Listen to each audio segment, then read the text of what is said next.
자, 디모데 전서 4장 1절 2절 두 절입니다. 우리 같이 시작.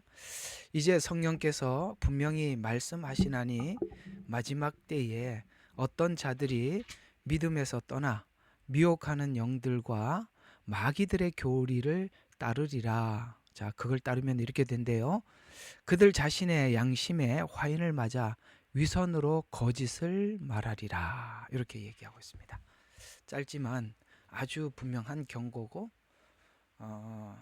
또 이 말씀이 우리가 일반적으로 예측하지 못한 이게 우리가 그 양심이 마비가 되기까지 하겠나 이런 생각이 드는, 그러니까 그래서 우리가 예측을 못한다는 것입니다. 귀신들의 가르침이 우리 양심을 마비시키게 된답니다. 근데 이제 그 다음 절이 신기해요. 혼인을 금하고 음식을, 이게 금욕주의거든요. 우리가 금욕주의가 우리가 볼 때는 굉장히 분명한 신앙 같아 보이는데 이게 귀신의 가르침이고 이게 양심에 화인을 맞는 일이라 우리 반대로 생각하잖아요. 그죠? 금욕주의는 더 분명하게 하나님 앞에 우리 신앙생활을 하기 위함 같아 보이는데 이게 어떻게 뒤에 연이어 나오는 이게 양심의 화인을 맞게 하고 위선자를 만들어낸다? 정말 이거는 복음을 모르면 이 말이 도대체 이해가 안 가는 이야기인데 오늘 이 마지막 때 이런 가르침이 많거든요. 자, 이걸 오늘 한번 정리를 해보고자 합니다.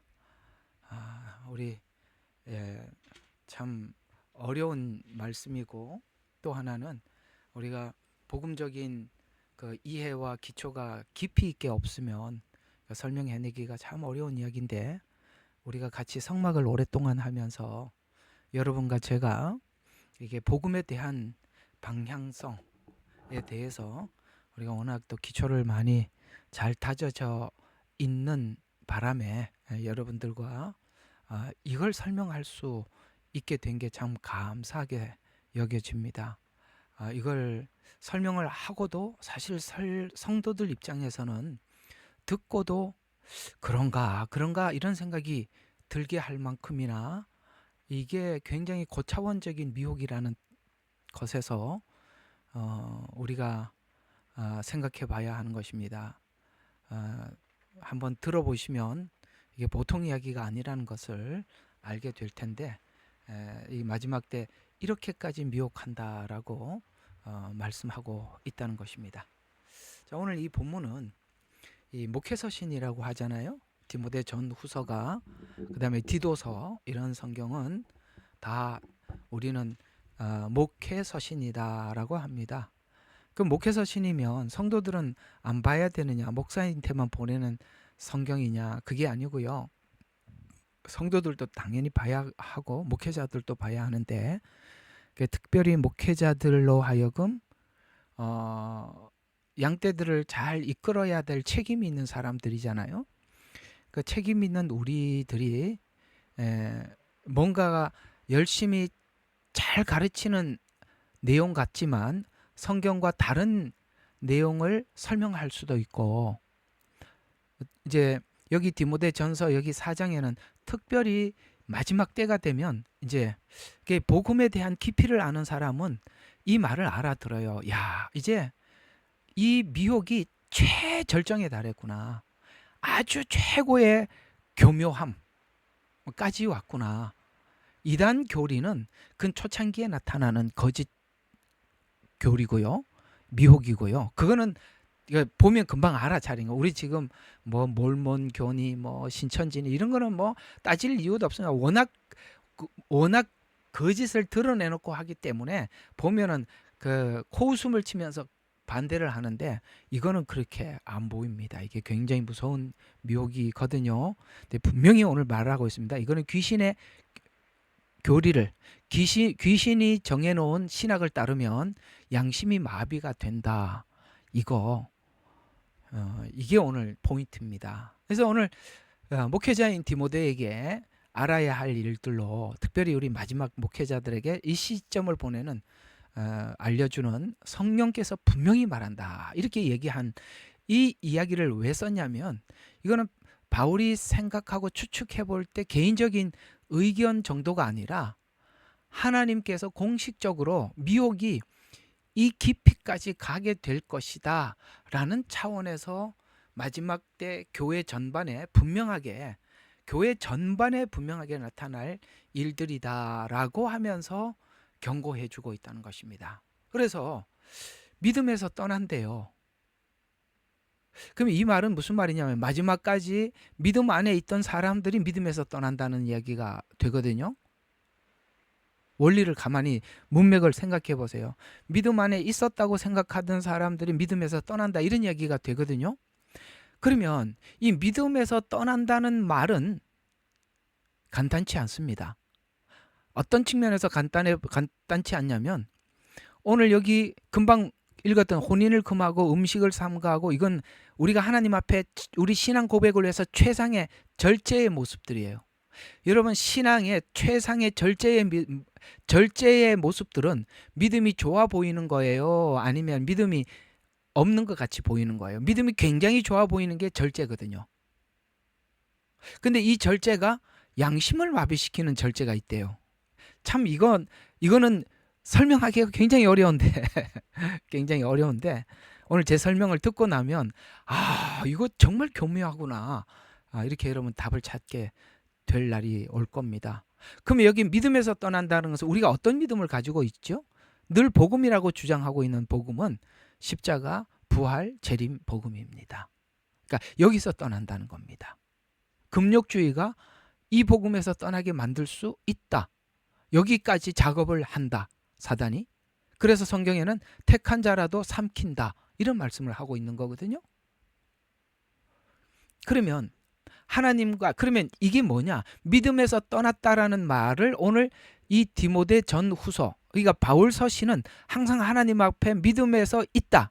믿음에서 떠났다라는 이 관점을 항상 이 관점에서 설명을 해왔다는 걸 아셔야 합니다. 하나는 하나님과의 관계적 신앙, 이걸 하나님 안에 있다 이렇게 표현하는 거고, 하나님과의 관계에서 떠난 것을 우리는 믿음을 떠났다 이렇게 표현하는 것입니다. 그러니까 관계에서 끊어진다는 겁니다. 그럼 관계에서 끊어지려면 십자가의 복음도 끊어진 상태고 부활의 복음도 끊어진 상태면 하나님과 아무 상관이 없는 거거든요. 그러니까 이상하게도 뭔가가 이런 것들이 우리로 하여금 십자가와 부활과 이런 순수한 복음으로부터 멀어지게 만든다는 것이 놀랍습니다.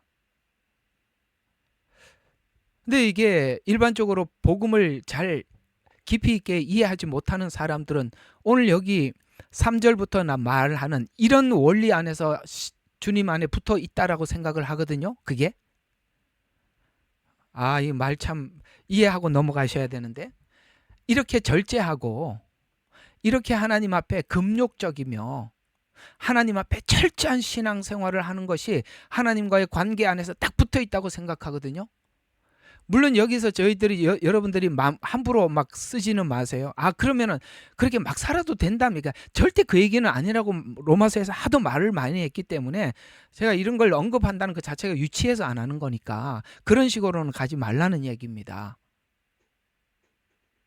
그런데 하나님 앞에 더 잘해보려고 하는 것이 복음에서 떠날 수 있다는 이 무서운 경고는 또 다른 관점에서 깊이 생각해 봐야 되는 것입니다. 그러면 하나님과의 관계에서 떨어지면 로마서에서 처음부터 말했던 게 뭐였었냐면 이런 겁니다. 믿어 순종케 하려고. 믿음이 어디로 간다고요? 순종으로 가는데요. 믿음이 금욕으로 가는 건 잘못 가는 거라는 거예요.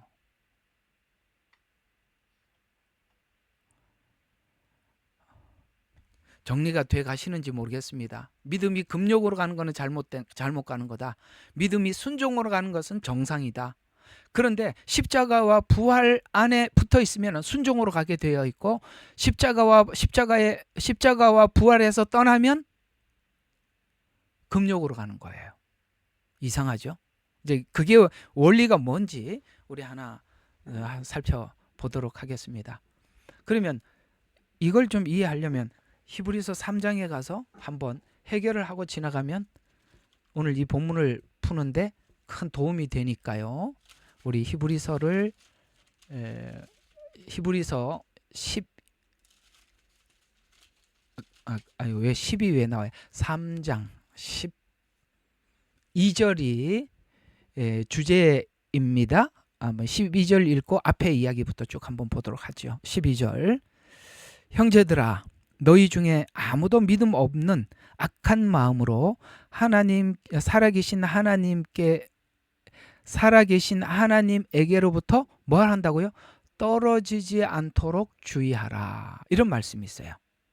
자, 누가 이렇게 떨어지는지 한번 볼까요? 10절부터 보면 그 앞에 이제 이스라엘 백성들이 그 선배, 그 조상들이 하나님께 떨어져 나갔던 걸, 그러니까 하나님께 붙어 있는가 하고 딱 하나님이 시험할 때마다 떨어져 나갔다는 것을 너희들이 성경을 통해서 확인한 바가 있듯이 오늘 또 우리가 하나님께 떨어져 나갈 수 있는 게 있는데 어떤 형태의 상황들이 우리가 어떤 믿음을 가지고 있을 때 하나님으로부터 떨어져 나갈 수 있는가를 자 10절부터 설명을 이렇게 하고 있습니다. 그러므로 내가 그 세대에 노하여 말하기를 그들은 자 뭐라고 이야기하냐, 자 항상 마음이 미혹되어, 요거 이제 잘 봐두세요.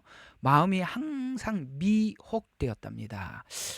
미혹은 여러 가지가 있습니다. 여기서 우리가 미혹 그러면 지금은 우리가 아주 낮은 수준에서 언뜻 욕심, 정욕 뭐 이렇게 생각할 겁니다. 그런데 다른 게 있다는 겁니다. 다른 미혹이 있다는 겁니다. 오늘 그 다른 관점이에요. 자, 그들은 항상 마음이 미혹되어 내 길들을 깨닫지 못하였느니, 내 말을 못 알아들었다. 내가 뭘 하려고 하는지 알아듣지 못하더라. 그러면서 내가 내 진노 가운데 맹세하기를 그들은 내 안식에 들어오지 못하리라 하였다 하셨느니라. 아까 12절은 읽었으니까 13절. 그러니까 이 미혹에 걸려들지 않기 위해서는 13절에 뭐라고 이야기하느냐면 오직 오늘이라고 부르는 동안 매일매일 권면해서 너희 중 아무도 죄의 속임수에 빠져 완악하게 되는 일이 없도록 하라. 다른 이걸 역설적으로 표현하면은 매일매일 미혹해 들어온다는 거예요. 그럼 다른 말로 또 표현하면 매일매일 경계하지 않으면 나도 모르게 빠져든다. 이렇게 되는 겁니다. 매일매일 저녁 성경 공부하는 게 좋아요, 나빠요? 좋은 거예요. 여러분 스스로 어떻게 매일 점검, 여러분 어떻게 잘 하겠어요? 잘 못합니다. 이상하게 잠깐 놓으면 뭔가가 들어오는데 들어와서 잘하는지도 모르고 잘할 수 있다는 것이죠. 매일매일. 그래서 뭐가 있어요? 속임수에 빠져. 속임수를 매일매일 치고 들어온다는 거예요. 어쩌다 한 번씩이 아니라. 그 다음에 14절. 자, 그러면 이 속임수에 넘어가지 않으려면 14절이 우리에게 주는 해답을 들어야 됩니다. 이는 너희가 처음의 확신을 끝까지 견고하게 붙들면, 이게 뭐죠? 처음의 확신, 처음에 받았던 복음, 십자가 복음, 부활의 복음, 승천의 복음, 재림의 복음, 요 복음, 이걸 내가 지금 그 안에서, 그 복음 안에서 내가 오늘 행동하는가, 그 복음 안에서 순종으로 나온 행위인가. 오케이? 하나님 앞에 더 잘 보이려고 내가 만든 어떤 삶의 신앙의 모습인가, 모형인가, 모습인가, 형태인가. 그러니까 이걸 매일매일 점검해 보라는 거예요.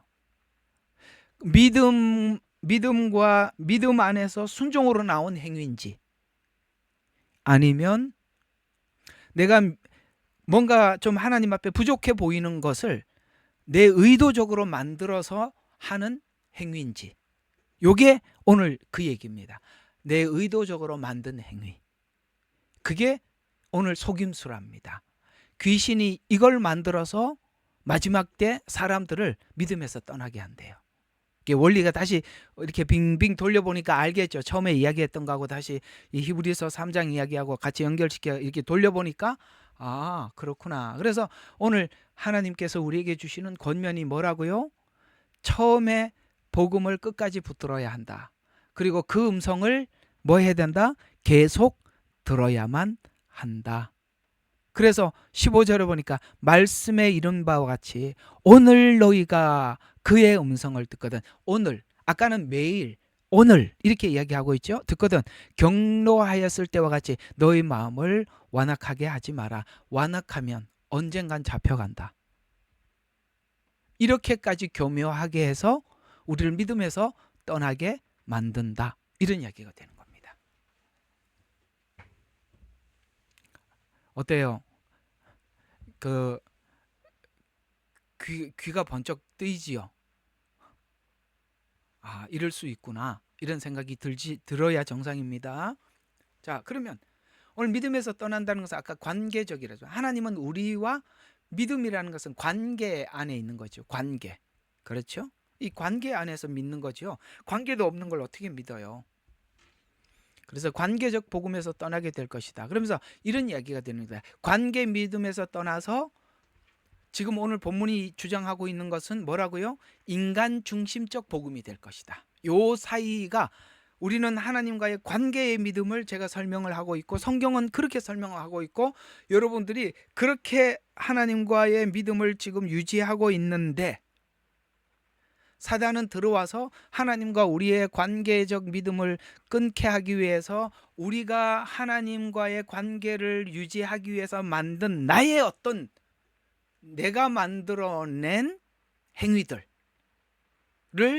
가지고 하나님 앞에 나가는데 하나님은 그걸 요구한 적이 없는데 내가 만들어서 그걸 가지고 감으로써 하나님이 요구한 것과 전혀 다른 것으로 인정받으려고 할 때 하나님으로부터 떠나가게 된다. 이렇게 되는 것입니다. 그런 것들이 뭐가 있냐 이거죠. 여러분이 뭐 그런 것들이 뭐뭐 있는지 감이 오시는 분들은 감이 오는 대로 이렇게 생각을 해보시고 감이 안 오시는 분들은 안 오는 대로 그냥 제 얘기를 들으시면 될 겁니다. 자, 그러면 이런 겁니다. 처음에 하나님께서 말씀하신 것을 믿지 못하면 오늘 여기 히브리서 이야기가 그거예요. 하나님께서 하신 일을 믿지 못하면 그러면 이스라엘 백성들이 광야에서 항상 미혹됐다고 하잖아요. 그러면 뭘 못 믿었다는 거예요. 처음부터 아브라함에게 했던 약속 400년이 지나고 하나님께서 모세를 통해서 이렇게 애굽에서 데리고 나와서 광야 이렇게 지금 하나님 옛날부터 처음부터 약속했던 수많은 약속들이잖아요.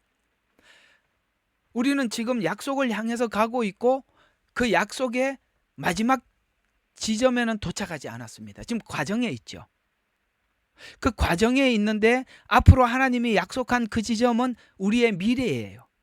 그건 믿음이 필요한 부분이죠. 왜냐하면 우리가 믿음으로 그 지점까지 갈 것이고 그 믿음으로 그 지점까지 가기 위해서는 우리는 지금 어떤 과정에 있는데 이 과정에서 뭘 믿어야 되느냐면 하나님이 처음부터 이 복음이 약속한 그 약속을 굳게 믿고 있어야 된다는 거예요. 앞으로 다가올 인재앙, 나팔재앙, 그 다음에 대접재앙, 그 다음에 뭐죠? 천년왕국, 새하늘과 새 땅, 그 사이에 있는 수많은 예언들을 우리는 굳게 믿지 않으면 자꾸 뭔가가 다른 어떤 그 방법을 우리 인위적으로 생각해내게 되고 우리 인위적으로 생각해낸 모든 것이 하나님이 처음부터 원하지 않았던 것이기 때문에 자연스럽게 하나님과 우리 관계가 파산돼 버린다는 거예요. 그래서 우리가 처음부터 끝까지 약속하셨던 알파요 오메가요라고 말씀하신 것처럼 그걸 믿지 못하면 항상 미혹될 것이고 그 미혹되고자 되는 어떤 우리가 약한 부분들을 사단이 어떤 원리를 통해서 우리에게 들어와 다른 원리, 복음이 아닌 다른 원리를 제시하게 되면 우리가 거기에 빠져버리게 된다는 거죠.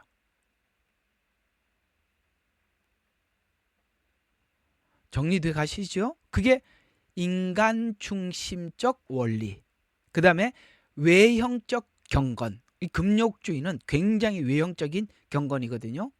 그러니까 하나님이 보실 때 주를 위해서 이토록 금식하고 이토록 금욕적으로 사는데 하나님께서 우리를 구원하지 않을 이유가 없다. 내가 하나님은 오자마자 나를 알아볼 것이다. 바리새인들은 그렇게 생각했지만 독사의 새끼들아 이렇게 얘기했다는 걸 기억하십시오. 이렇게 믿지 못하는 것들을 향한 미혹의 영의 공격은 미혹하는 영이다라고 말씀하고 있는 이 미혹이라는 원어의 뜻은 이런 뜻이 담겨 있다고 합니다. 방향을 틀게 만들기 위한 동원된, 그러니까 우리가 지금 하나님께서 지금 가나안이라는 목적지 이해가 가죠? 다음 하나님께서 7년이라는 목적지, 우리는 7년 환란이 뭘 목적하고 있는지 알고 있죠. 천년 왕국이 뭘 목적하고 있는지 알고 있죠. 그 과정 속에서 우리가 지나가는 과정 속에서 우리가 맞이해야 될 일들도 각오하고 있죠.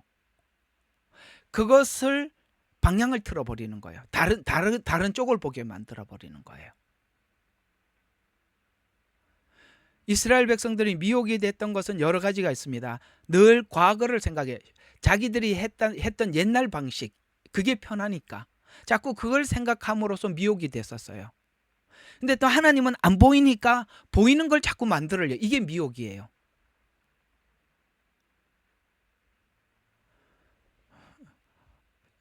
어렵지만 좀 여러분들이 제 설교 안에서 그냥 설교만 듣지 말고 이 설교 안에 있는 의미들도 많이 좀 생각해 봤으면 좋겠어요. 그래서 방향을 틀게 만들기 위해서 동원된 진리에서 이탈시키려 하는 것, 이게 이제 미혹의 영이라고 그렇게 원어에는 풀이되어 있더라고요.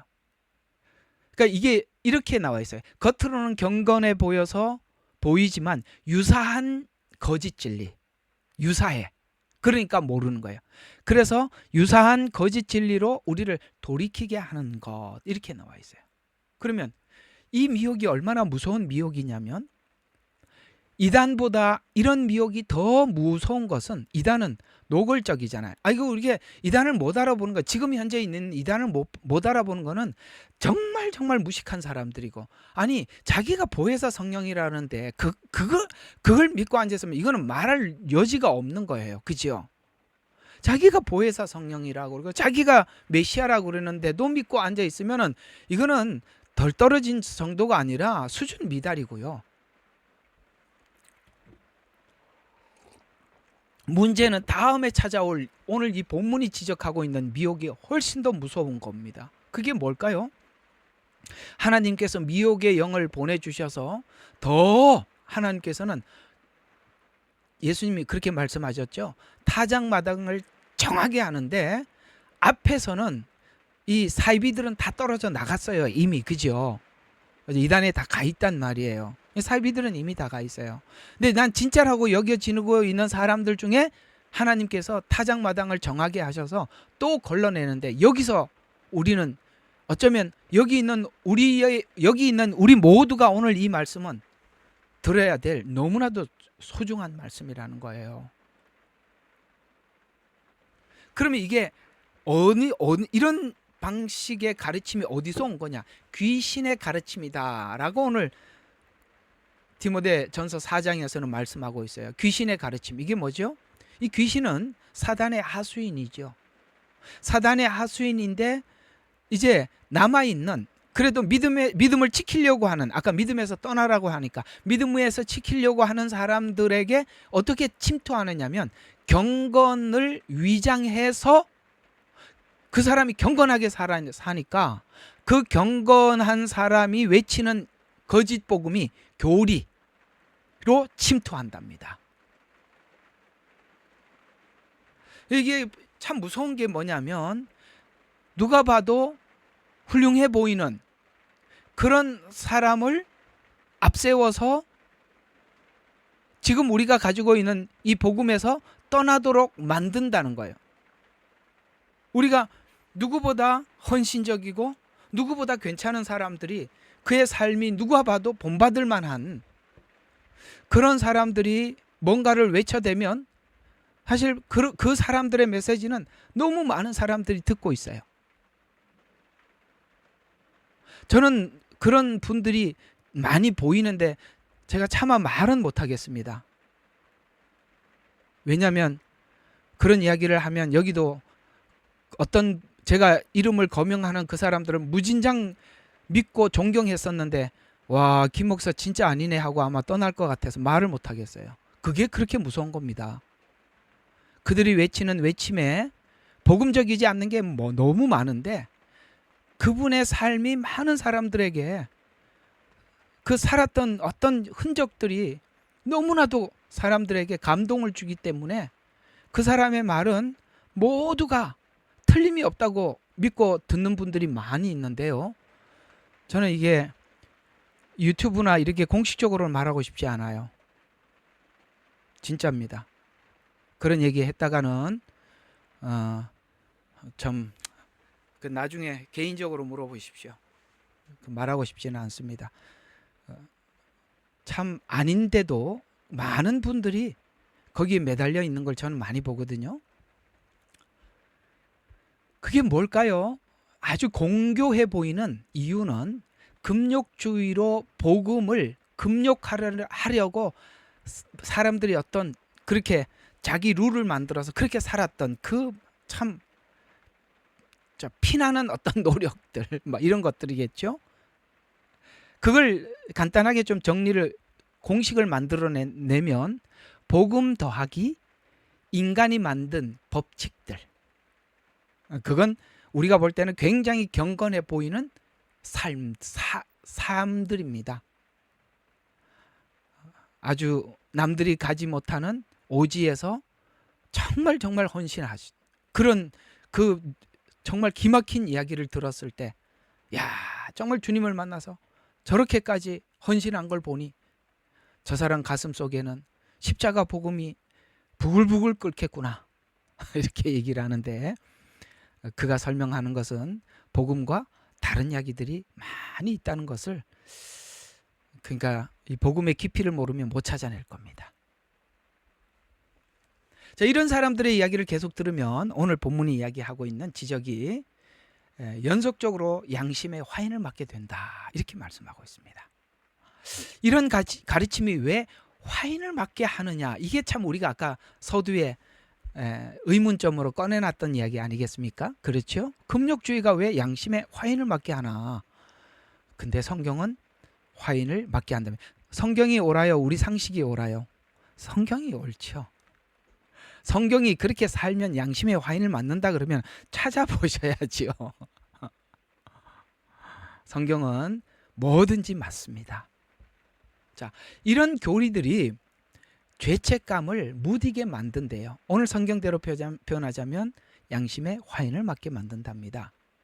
그러면 우리가 복음의 원리가 뭐고 지금 말하고 있는 이런 원리는 도대체 어떤 차이가 있기에 이쪽으로 가면 믿어 순종으로 가게 되고 이렇게 가면 양심의 화인을 점점 맞아가느냐, 정리를 한번 해보죠. 복음의 원리는 뭘까요? 예수님이 오셔서 죄인들을 찾아갔습니다. 그렇죠? 죄책감으로부터 자유를 얻게 되면, 죄책감으로부터 자유를 얻으면 양심이 마비된대요. 그건 복음을 거절하는 형태로도 나오지만 절제되고 경건한 모습으로도 나온답니다. 전혀 다른데 둘 다 그렇대요. 깜짝 놀랐죠? 답이 많이 밝혀졌죠? 자, 복음의 원리는 뭐죠? 죄인을 찾아왔습니다. 그 죄책감이 뭘 만들고 있죠? 회개로 우리를 안내합니다. 회개가 우리를 거룩하게 만들어가죠. 이게 복음의 원리죠. 그게 십자가의 원리가 적용된 겁니다. 그러나 금욕주의는 자기가 하나님 앞에 분명한 행위들, 오늘 여기 보니까 엄청나죠. 금욕이라는 건 뭐냐, 나 죄 짓지 않으려고 시집도 안 가, 장가도 안 가, 결혼도 안 해, 이런 거거든요. 최고의 금욕주의자들은 중들입니다. 결혼도 안 하고 살생도 안 하고 안 보고 산에 가서, 그러면 태어나자마자 산에서 키워야죠. 아무것도 모르게, 세상을 모르게 다 알고 가서 안 보고 죄 안 지려고 그래도 안 지려고 그러는데 생각이 나. 왜? 봤거든. 재미있죠. 예. 우리도 중처럼 살면서 믿음에서 떠날 수 있답니다. 문제는 이런 사람들에게 아무리 죄에 대해서 지적을 해도 받아들이지 않는다는 겁니다. 무섭습니다. 얼마나 절제된 생활을 하는데요. 지적을 할 수가 없어요. 그리고 문제를 지적을 해도 반성을 절대 하지 않고 반박만 해댑니다. 양심이 죽어버린 겁니다. 뜻밖의 이야기가 되겠지만 아마도 여러분들이 살면서 긴가민가 했던 부분들이었을 겁니다. 금욕주의가 그런 거예요. 오늘 여기 분명한 행위가 죄책감에 대해서 더 이상 감각을 무뎌지게 만드는 겁니다. 왜? 자기 행위가 완전하거든요. 이걸 계속 반복적으로 또 아주 더 철저하게 하다 보면 자기 자신의 행위로 인해서 확신을 갖게 되는데, 그것이 자기가 만들어낸 행위 속에서 나온 확신이기 때문에 이건 하나님과 아무 관련이 없는 내가 만들어낸 확신들이라는 거예요. 결국 이런 것들이 양심이 무력화되게 되고 죄에 대한 인식을 하지 못하게 되고 거기에 대해서 아무리 지적을 하고 경고를 해도 반응하지 않아. 믿음이 좋고 분명한 신앙생활을 하는 사람들일수록 경고를 하면 받아들이지 않는데, 진짜 신앙인들은 자기가 그렇게 산다고 하더라도 누군가가 그 부분에 대해서 지적을 하고 경고를 하면 반박하지 않고 자기가 그런 문제가 실제 있는가 돌아보려고 하지 반박하지 않아요. 반박을 많이 한다는 것은 우리가 오늘 하나님이 복음이 제시한 대로 가고 있지 않을 수 있다는 이 무서운 경고에 대해서 오늘 여기 디모데전서 4장 1, 2절이 말하고 있는 이 말을 여러분 절대 무시해서는 안 되는 것입니다. 저는 신앙생활을 잘하고 계시는 분들에게 이런 모습들을 많이 보고 있습니다. 진짜 신앙인들은 자기에게 없는 지적을 하더라도 자기를 돌아보게 되어 있습니다. 끝까지 반박하고 그것을 자기 변명을 하려고 하지 않아요. 왜요? 다른 사람들을 더 많이 배려하고 생각하기 때문에 말이 어디까지 더 나가야 되는지 덜 나가야 되는지 그걸 조절을 하고 경계를 하게 되어 있습니다. 진정한 신앙이 깊은 사람들은 다른 사람들의 연약한 성도들의 신앙에 상처가 되지 않을까, 복음의 방해가 되지 않을까, 교회의 방해가 되지 않을까를 더 많이 생각합니다. 그래서 언어에도 더 나가야 될 부분과 나가지 말아야 될 부분,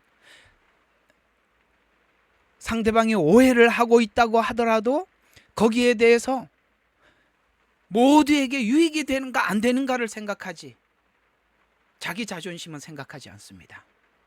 그렇게 되게 돼 있어요. 우리가 이 십자가 복음이라는 것이 연약한 성도들에게도 얼마나 그들에게 이 복음이 들어가야 하는 것을 알기 때문에 혹여나 내가 방해가 되지 않을까 노심초사하는 것이 정상입니다.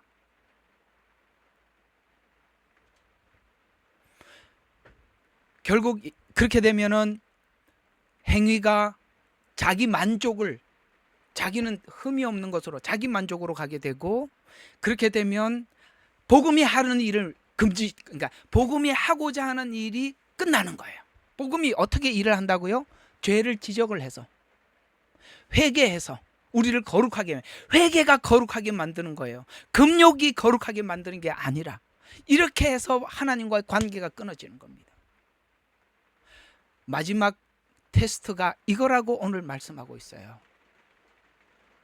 하나님은 자기 의 안에 착각하고 자기 의 안에서 의를 지금 소유하고 있다고 착각하는 자들을 마지막 걸러낼 겁니다. 마지막 걸러낼 겁니다. 제가 오늘 이 설교들 지인들에게 많이 퍼져 이렇게 좀 주시기 바랍니다. 이거 무서운 이야기예요. 여러분 주변에는 그래도 믿음 생활 꽤 한다는 사람들이 많이 있을 줄로 아는데 그분들에게 한 번쯤 생각해 보라고 보내주시기 바랍니다. 오늘 이 본문은, 이 가르침은 이런 원리 안에서 나온대요. 이 규칙을 이렇게 줘요. 이런 원리는 귀신의 영이 가르친 거다. 그리고 교리화시켜서 굉장히 이성적이고 굉장히 우리가 생각할 때 굉장히 옳아 보여요. 이게 네가 믿었으면 이렇게 사는 것이 맞지 않냐, 이렇게 절제하고 사는 것이 이게 당연하지 않냐, 굉장히 논리적이란 말이에요. 죄인이 의인을 만든다는 걸 잊어버리게 만든다 이 말이에요. 그래서 귀신의 영이 교리화시켜서 교사를 보낸대요. 그 교사는 누구보다 절제된 금욕주의, 훌륭하게 산 어떤 사람이에요. 깜짝 놀랐죠? 여러분들이 처음부터 이 받았던 복음을 어떤 것하고도 바꾸지 마시고, 혹 어떤 것이 가까이 오면 이 복음하고 같은지 항상 맞춰 보셔야 돼요. 영으로 감각을 유명 교사를 통해서 교리화시켜서 매우 이성적이고 체계적이고 경건해 보이는 구조로 믿음에서 떠나게 만든대요. 탄탄해 보이는 교리적 구조가 매우 이성적이어서 설득력 있어 보이는데 이게 믿음을 떠나게 하다. 이게 바로 인본주의적 원리 안에서 믿음을 소유하는 겁니다. 경건해 보이지만 거짓된 귀신의 가르침으로 변질되어가는 현대 신학은 이런 거죠. 사랑, 평등, 평화, 이런 사람들이 훨씬 더 경건해 보여요. 있잖아요. 복음은 질서를 강조하지 평등을 먼저 강조하지 않습니다. 질서를 강조하고 사랑, 평등, 평화가 그 뒤에 따라서 나오거든요. 근데 우리는 이게 싫어. 왜냐하면 질서 그러면 권위자가 있잖아요. 권위가 있잖아요. 우리가 권위를 좋아할 리가 없어요. 인간은 태생적으로 권위를 좋아하지 않아요. 그걸 파고 들어와서 하나님같이 되리라, 이게 평등이잖아요. 선악과 주면서 그랬잖아요. 이거 먹으면 하나님 같이 되려, 평등이잖아요. 항상 하나님은 선악과 먹지 말라는 것은 뭐냐면 창조주와 피조물의 구분, 질서를 세워놓은 거예요. 근데 사단이 뭐라 그랬어요? 하나님 같이 되리라, 평등을 가지고 들어오니까 인간의 욕심은 질서보다는 평등에 귀를 기울이게 돼. 이런 방법이 마지막에도 온대요. 에덴 동산에 있었던 일이 마지막에는 귀신의 가르침을 통해서 교리화시켜서 아주 체계적으로 깊이 있게 찾아온다는 거예요. 그래서 현대 신학들의 특징이 뭐냐? 사랑, 평등, 평화, 이런 것들이죠. 굉장히 이 사람들의 이야기는 이 보수적인, 이 복음주의적인 저희 같은 사람들 이야기와는 너무 달라 보이고 훨씬 더 박애정신에 입각한 메시지 같이 보일 겁니다. 왜요? 하나님을 사랑한다면 하나님은 모두를 사랑하시는데 그 중에 동성애자들도 존중해야 된다. 그러면 성경에 보면 이런 사람들을 하나님은 돌로 쳐 죽이라는 것은 또 뭐죠? 이상하죠? 하나님은 질서를 강조했다고요. 왜요? 남자와 여자를 만들었는데 어떻게 이게 존중해야 될 일입니까? 하나님은 질서 뒤에 평등을 이야기한 겁니다. 근데 이 사람들의 이야기는, 성경을 모르면 이 사람들의 이야기는 누구보다 이 보수적 목회자들보다 훨씬 더 인간애가 넘치죠. 하나님을 사랑한다면 동성애자도 존중해야 된다. 하나님 나라는 이 땅에 정의, 평등, 을 실천하는 것이다. 그런가? 아닙니다. 예수님이 그 일을 완성하지 우리가 하지 않습니다. 또 자기개발, 내면 치유, 사람들 상처받은 자들을 하나님께서 치유하는 것이 복음이다. 굉장히 사람을 위하는 것 같지만 이건 귀신의 가르침이었대요. 이게 어디서부터 온 걸까요? 에덴 동산에서 왔던 것들이 인간이 만든 신학들이겠죠. 그건 어디서부터 출발했을까요? 바로 천국 복음이, 하나님 나라 복음이 바벨론화되면 내세론, 특히 낙원과 천국에 대한 이해가 성경과 완전히 달라지게 됩니다. 변형된 바벨론화된 신학, 오늘 이건 이제 자유주의 신학, 대체 신학은 모든 신학 형태로 나타났어요. 근데 이런 신학들은 인간 위주, 세상 위주로 변질하게 되는데, 이런 종류의 이단, 그리고 정통 교단의 변질된 자유주의 신학, 그리고 약속된 만남, 이게 무슨 말이냐면, 일단은 이단이 우리가 정말 엉터리로 믿는 사람들 다 데리고 갔어요. 1차적으로. 일단 1차적으로 데리고 가서, 여기는 이제 경건하게 하나님 앞에 더 열심히 살아보려고 하는 사람만 남아 있어요, 우리는. 근데 2차적으로 이거 붙잡으러 오는 거야. 이 안에서 또 걸러내서 오는 거예요. 그렇게 해서 나중에 이 이단들하고 이 사람들하고 다 만나, 이제 나중에 가보면 다 만나게 돼 있어요. 그냥 누구인데 잡혀왔느냐, 그게 이제 좀 다를 뿐이지 다 잡혀가게 돼 있어요.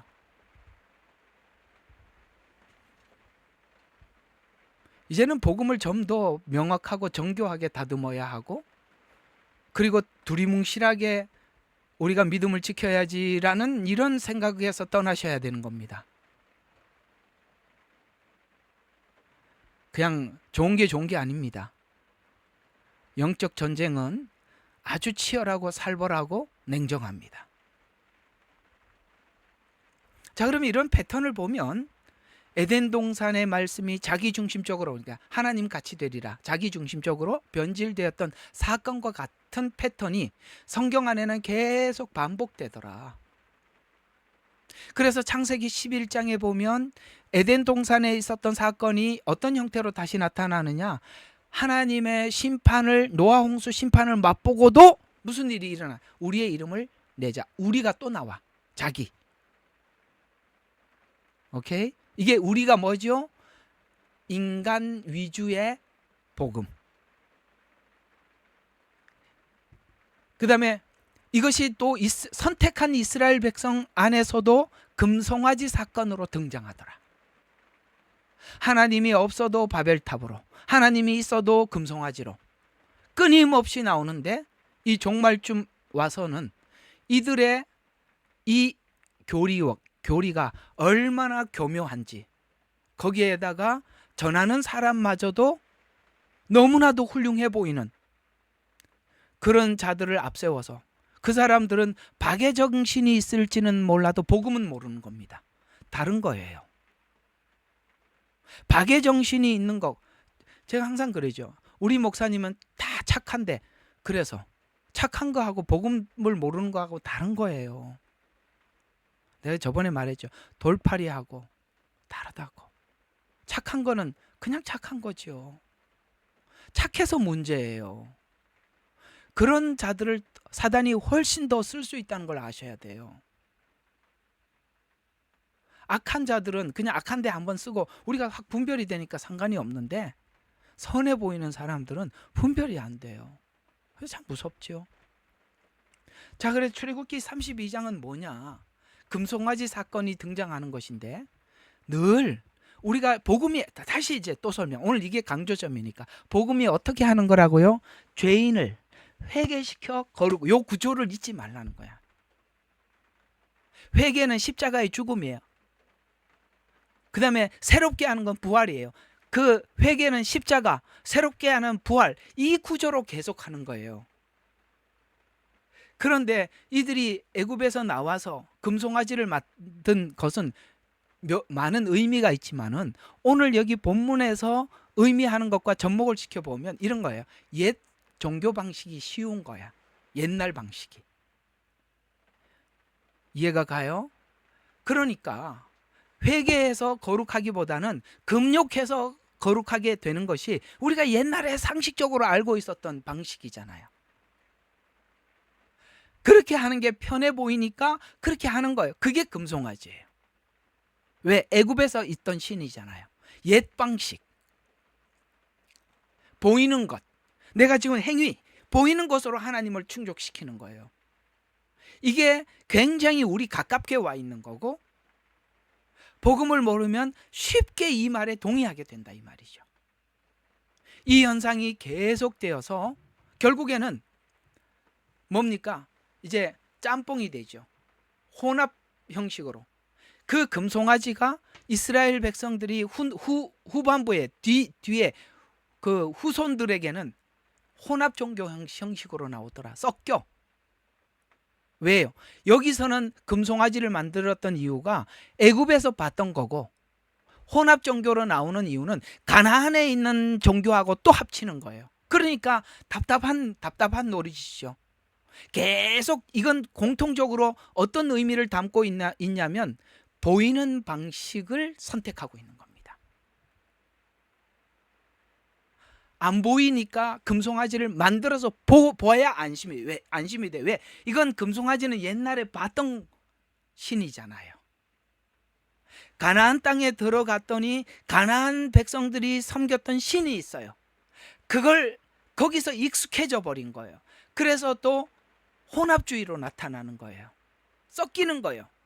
우리가 하나님께서 지금 금송아지 사건과 이스라엘이 계속되는 우상숭배 사건을 통해서 우리에게 전달하고 싶은 것은 섞지 말라는 거예요.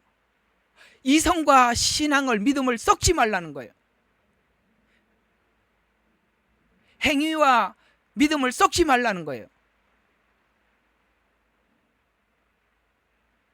이 행위와 믿음을 섞지 말라는 말도 이상하게 잘못 듣지 마세요. 자기 방식을 섞지 말라는 거예요.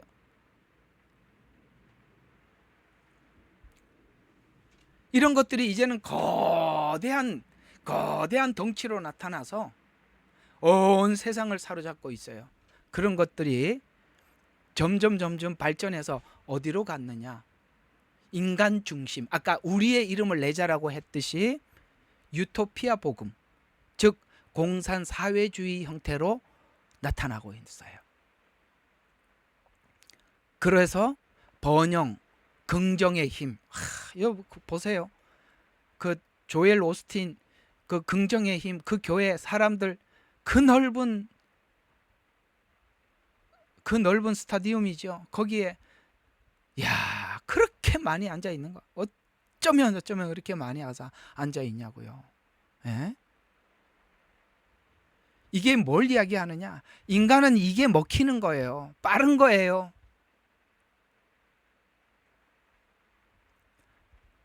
그래서 물질 건강 같은 형태로 나타나는데, 물질 건강을 통해서 뭘 하자는 거냐? 하나님께서 죄인을 교정시키는 데 있어서 회개라는 시간 안에 고난이 있단 말이에요. 그거 건강과 물질로 하나님 우리에게 고난을 주지 마시오. 나는 그걸 고난을 극복할 만한 돈도 있고 건강도 있습니다. 그래서 긍정의 힘으로 가는 거예요. 여러분, 긍정의 힘은 자기가 자기 안에서 자기가 자기를 쇠뇌시키는 거지, 그건 믿음이 아니에요.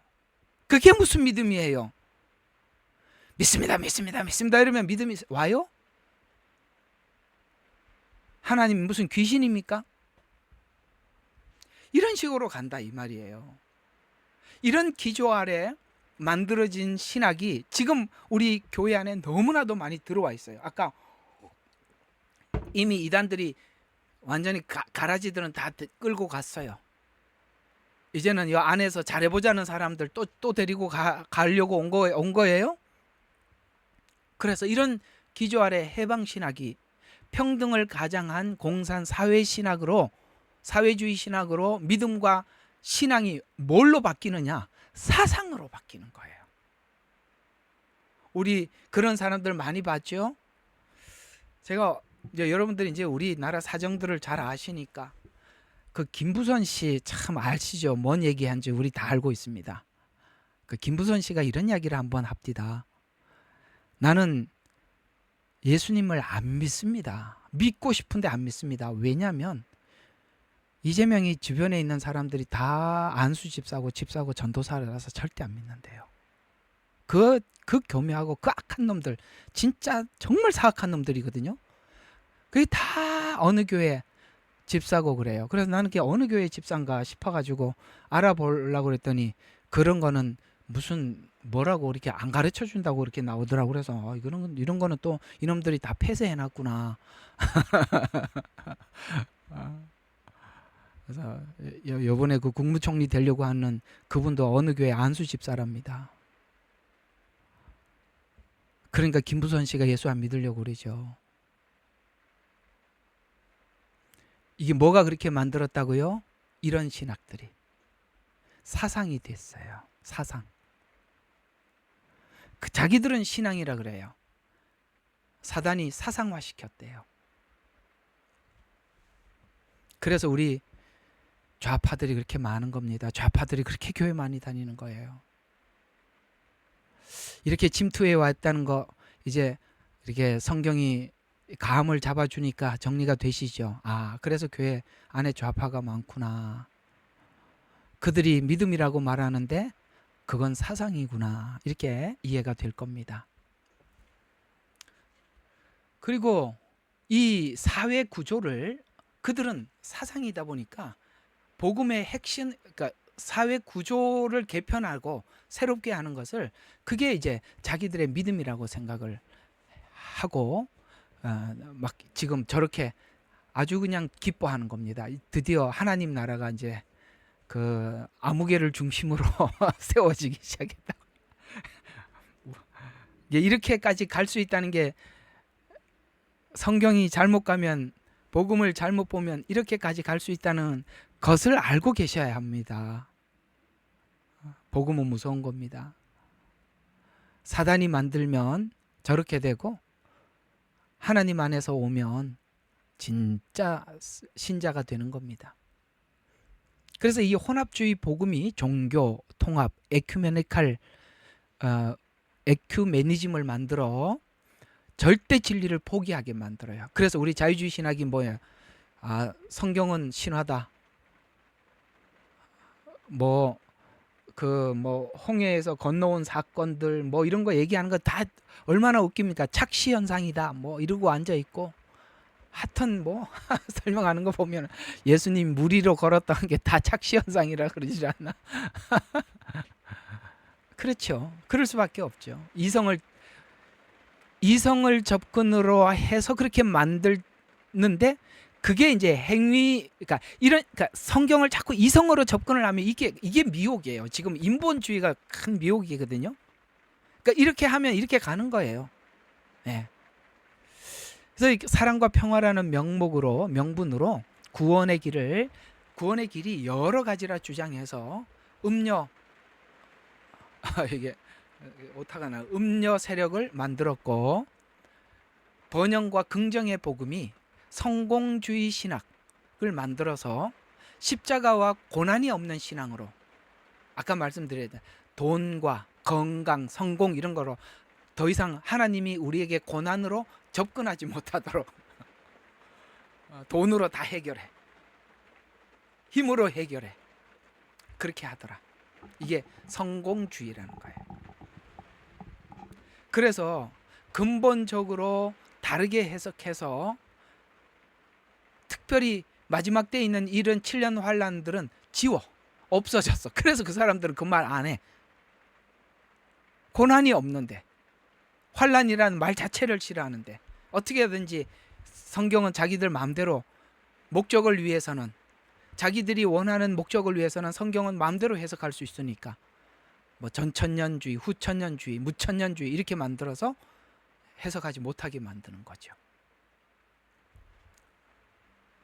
그래서 근본적으로 다르게 해석해서 7년 환란은 없어지고 무천년주의로 예수님께서 재림하셔서 완성하실 천년 왕국이 사라지게 만들어서 이 땅의 인간 발전 중심의 해석으로, 아시겠어요? 성경을 인간이 그런 하나님 나라를 만들어 가야 한다. 그래서 문명, 문화, 교회 제도가 우리가 그걸 잘 준비해 놓으면 주님이 재림하신대요. 우리가 이렇게 준비를 잘 해놓으면 주님이 오셔서 통치하신다. 이렇게 생각하게 만들어서 그걸 완성하기 위해서는, 그것을 완성하기 위해서는, 그 목적을 성취하기 위해서는 수단은 온갖 방법을 다 동원해도 괜찮다. 그게 지금 수단을 쓰는 거예요. 우리가 한 달도 안 됐는데 이 나라가 이 모양이잖아요. 수단은 아무, 죄책감이라, 봤죠? 죄책감, 양심 없어진 거. 여러분 그 샘플들을 보고 계시죠? 그 사람들 다 이런 신앙 안에서 있었기 때문에 양심 하나도 없습니다. 그게 그냥 하나님이 우리 보고 이게 잘못 가면 저렇게 된다는 걸 우리 하나님이 바리새인을 샘플로 보여야 되지, 우리에게 다 보여주고 있는 거예요. 저 사람들에게는 양심이 부끄럽지 않냐고. 제발 그 사람들인데 부끄럽지 않냐는 이 얘기 꺼내지도 마. 그 사람들 부끄러움이라는 것은 이미 잊은 지 오래됐어요. 뭘 부끄러워? 아무렇지도 않아요. 오늘 여기 본문의 말씀 공감 가시죠? 양심을 마비시킨다는 말이 공감 가시죠? 후천년주의 혹은 또 이렇게 후천년주의로 만들어서 번영 긍정신학을 뿌리가 되어서 복음과 교회가 세상을 우리가 교회가 점점 세상을 정복해 나가서 어디 영역까지, 정치, 문화, 사회 이런 조직을 만들어 가는 것이 복음하고 천국이라고, 이걸 우리가 믿음을 가지고 출발을 했던 우리가 나도 모르게 이런 말들에 속아서 사상화되어 가고 있다는 거예요. 사상. 그래서 인간이 재림을 준비해야만 예수님이 재림한다고 주장해서 이런 이상을 가진 사람들이 많다가 보니까 그들의 직분이 지금 정치를 하고 있지만 실제는 전도사요, 집사요, 장로요, 신부들이 그래서 많은 겁니다. 사상이 돼 있으니까.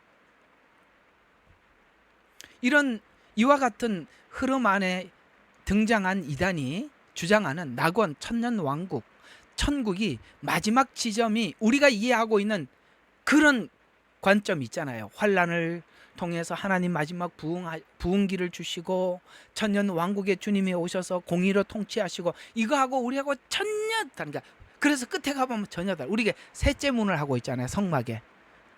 이 부분에 대해서 선명하게 1번이 다르면 2번이 다르고 2번이 다르면 3번은 분명히 다르게 되어 있단 말이에요. 시작은 혼돈될 수 있으나 마지막은 확인이 가능하기 때문에 하나님께서 오늘 히브리서에서 뭐라 그랬어요? 오늘이라고 하는 날에 매일매일 내가 뭔가를, 어떤 것이 들어오면 이게 성경과 같은가, 죄인을 또다시 한번 죄인을 회개시켜서 거룩하게 하는 이런 복음과 일치하는 이야기인가, 아니면 나에게 이렇게 해야 한다 저렇게 해야 한다는 강요에 의해서 내가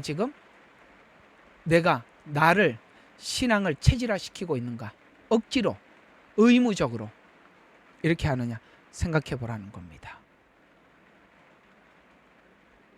저는 이렇게 설명하는 것이 얼마나 여러분들에게 조심스러운지 저는 잘 알고 있습니다. 목사님, 그러면 죄 지은 것도 허용하라는 겁니까? 이렇게 하시는 분들이 많아요.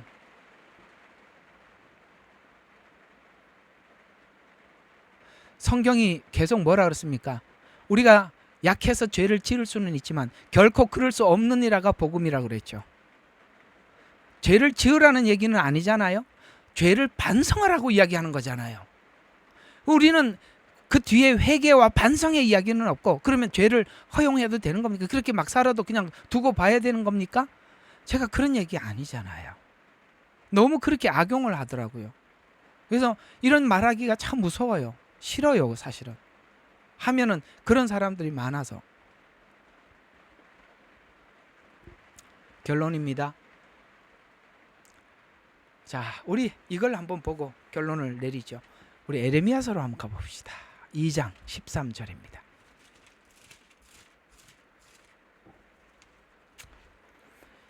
에레미야서 2장 13절. 자, 이는 내 백성이 두 가지 악을 행하였습니다. 지금 에레미야서를 예언하기 전에 이스라엘 백성들이 지은 죄가 뭔지를 설명해 주고 있으면서 두 가지 죄를 범했다. 그러면서 그들은 생명수의 근원인 나를 버렸다. 뭐가? 오늘 본문대로 하면 인본주의가. 복음을 버렸다. 이런 이야기가 되는 겁니다. 그 다음에 또 물통, 그 생명수의 근원을 나를 버렸습니다. 또 물통들을 만든 것인데, 이게 뭐냐면은 여기라면 웅덩이를 스스로 판 웅덩이, 이 말이 더 개역개정 성경이 옳은 것 같아요. 이건 말이 좀 어려워 보이는데, 하나님이 주시는 생수를 그대로 받아 먹어야 되는데 우리가 판 물, 그 뭐니까 사람이 만든 인본주의 신학이에요. 그래서 너희들이 스스로 웅덩이를 팠다, 이렇게 말씀하고 있죠. 그래서 우리 하나님께서 우리에게 권면하기를 2장 2절과 3절에 네가 나도 모르게 이렇게 할 수 있으니 정말 조심해야 하는 것이 이것이다. 2절 3절이 가서 예루살렘의 귀에 외쳐 말하기를. 귀에다 대고 외쳐서 말해. 아니 여러분, 귀에다 말하는데 누가 외쳐서 말을 해? 소곤소곤 말하지. 누가 이렇게 비밀 이야기할 때 귀 좀 대봐 이래가지고 웩 소리를 질러요? 아니잖아요.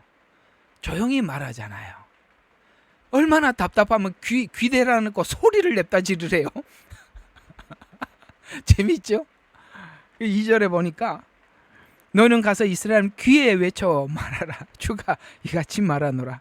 내가 너를 기억하나니 즉 내 젊은 시절의 친절과 내 정원한 때와 사랑이나 그때 내가 내 씨를 뿌리지 못한 땅 광야에서 나를 쫓았느니라. 너 처음에 나하고 어떻게 만났냐 이거지. 너 처음에 복음을 어떻게 받았었냐.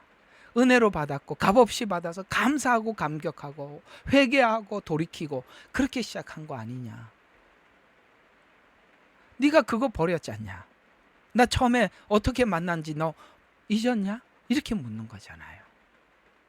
3절 그때 이스라엘은 주께 거룩함이었고, 그렇게 했을 때 진짜 거룩함이었고 그들의 산물의 첫 열매들이었고, 아시겠어요? 하나님이 누구인데 내놓고 싶었다는 거야. 이게 내가 준 구원의 열매라고 자랑하고 싶었대요. 그거.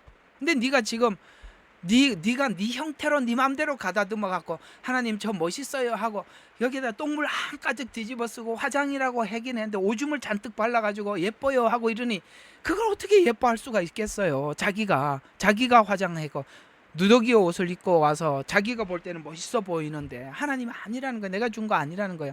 그래서 성경의 마지막 때 이야기하는 게 내가 준 옷이 어디냐 이거. 내가 준 옷. 예복을 입지 않고 온 사람이 있었잖아요. 예복을 입지 않고 내가 준 옷 달라는 거예요. 내가 준 복음으로 만들어졌냐 묻는 거예요. 3절 그때 이스라엘 첫 열매가 그를 삼키는 자는 모두 죄를 범하게 되어 재앙이 그들 위에 임할 것이라 주가 말하노라. 한 군데 더 봐요. 11, 12절 어느 민족이 자기들의 신을 바꾼 적이 있느냐. 그것들은 신들이 아니니라. 그러나 그 백성들은 영광을 이거 아닌데요. 11, 12절 예 맞네요. 그러나 나의 백성은 그들의 영광을 유익하지 못한 것과 바꾸었느니라. 뭔가를 지금 아까 바꾼 게 여러 가지 형태가 있겠는데 바꾸었느니라. 또 너희 하늘들아 이 일에 놀랄지니라 심히 무서워할지니라 너희가 극심하게 황폐하게 되리라 주가 말하노라. 여러분, 인본주의 신학은요, 웅덩이를 판 그러니까 이런 신학들은요 금방 메말라. 생수는 속에서 하나님이 계속 공급해 주는 거고, 자기가 판 웅덩이는 내가 가서 계속 물을 부어야 돼. 그거는 계속 근원이 아니기 때문에, 원산지가 아니기 때문에 계속 마르는 거예요. 여러분, 그렇게 신앙생활을 하면 할수록 우리는 메말라 갑니다. 경험하셨을 겁니다. 한 군데 더 봐야 돼요. 골로새서 2장 20절에서 23절, 2장 20절에서 23절까지만 보고 오늘 이야기를 정리합니다. 그가 십자가 보혈을 통하여 화평을 이루시고 땅에 있는 것들이나 하늘에 있는 것들이나, 아니죠, 2장 20절, 너희가 그리스도와 함께 세상에, 제가 이렇게 엉뚱한데 읽으면 빨리 이야기 좀 해주세요. 자, 너희가 그리스도와 함께 세상의 유치한 원리에서 죽었을진데, 세상의 유치한 원리가 뭐예요? 사람이 만든 종교성. 아까 에레미야 말씀대로 하면 우리가 판 웅덩이, 이런 겁니다. 세상 원리에서 죽었을진데 어찌하여 마치 세상에서 살아있는 것 같이 법령에 복종하느냐. 네가 만든 그 법령을, 네가 만드는 거기 왜 복종하느냐. 그게 어떤 법령이냐면 21절이 손대지 마라, 맛보지 말라, 만지지 말라, 사용함에 따라서 부패할 모든 것이니라 라고 말하는 우리가 만든 법도들, 우리가 만든 규칙들, 이렇게 해야 신앙이 자란대요, 이렇게 해야 한대요 라고 만든 규칙들. 항상 내가 염려가 돼. 그러면 그렇게 안 해도 된다는 얘기. 이렇게 제발 이해하지 말라고. 그 얘기 아니잖아, 그지요? 근데 사람들이 참 이상하게 그렇게 자꾸 따지고 오는 분들이 많더라고요. 이것은 사람들의 계명과 딱 정확하게 나오죠. 이건 뭐라고요? 사람이 만든 규칙이래요. 사람의 계명들과 교리에 따른 것이니라. 이런 것들이 의지 숭배, 자기 의지를 숭배한대요. 자기가 자기 의지에 대해서 믿으면, 아까 말한 것처럼 뭔 말을 하면 양심의 가책을 느끼질 않아. 이걸 좀 해봐야 이게 이해가 되고 공감을 할 텐데, 대략 내가 생각할 때는 해봤을 것 같아. 그리고 안 해봤더라도 한번 생각해봐요. 그런 적이 있었다고. 그죠? 의지 숭배. 이해가 가죠? 자기가 자기를 믿는 거예요. 자만이에요. 그 다음에 겸손. 야, 겸손 무섭잖아요. 의지가 강해. 거기다가 겸손도 해. 얼마나 무서운지 알겠죠? 금욕이 있는 지혜 있는 것처럼 보이나. 와, 너무 정확한 이야기죠. 근데 뭐라고요? 육체를 만족시키는데 아무 소용이 없느니라. 야, 진짜 보석이 하나 여기 있죠? 그럼요. 아까 자기가 판 웅덩이는 하면 할수록 메말라 간다고요.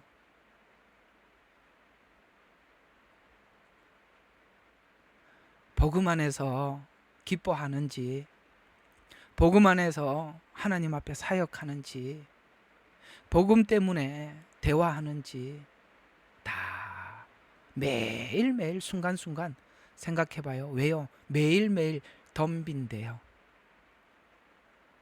매일매일 가만히 안 둔대요. 기도합시다. 하나님, 의지 숭배, 자의적인 겸손, 금욕, 이런 것들이 외형적으로 보기에 누구보다 믿음이 좋아 보입니다. 이렇게 훌륭한 신앙인들이 또 어디 있겠습니까만, 그것이 십자가 보혈을 지나지 않고 은혜를 건너온 것이 아니라면 다 귀신이 만들어낸 교묘한 교리랍니다. 그것을 계속하면 할수록 양심이 마비가 됩니다. 양심이 마비가 된 증거는 우리에게 자존심 상하는 말을 한마디라도 하면 우리는 하늘같이 펄쩍 뛰는 것이, 그게 정상이라고 말하고 있습니다. 주여, 이토록 십자가 복음은 매일매일 자기를 돌아보지 않으면 부정으로 가도 멸망하고, 더 긍정적이 되고자 이토록 애를 써도 무너질 수 있는 환경이, 기회가 있음을 우리에게 경고하고 있습니다. 주여, 그저 우리는 우리 자신이 자각해야 될 것은 오직 하나, 나는 무엇을 해도 죄인입니다. 나는 무엇을 해도 하나님 앞에 돌이켜야 될 것이 많은, 허물이 많은 사람입니다. 이것 위에는 아무것도 없음을 알게 해 주십시오. 여기서 떠나면 매일 미혹된다고 했습니다. 항상 시험에 든다고 했습니다. 주여, 붙잡아 주시옵소서. 예수님 이름으로 기도합니다. 아멘.